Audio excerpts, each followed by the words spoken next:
Tak disangka guys, ternyata ada lebah yang datang kembali setelah lebah kemarin pergi, dan ini pun datang dengan jenis varian baru guys. Kita tidak tahu jenis apa ini ya. Lebahnya lebih kecil dari yang kemarin.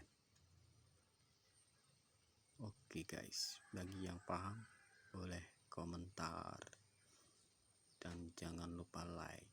Ini pendatang baru ya guys, lebah.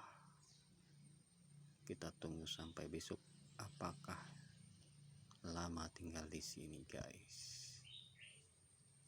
Oke, simak terus perkembangan lebah ini.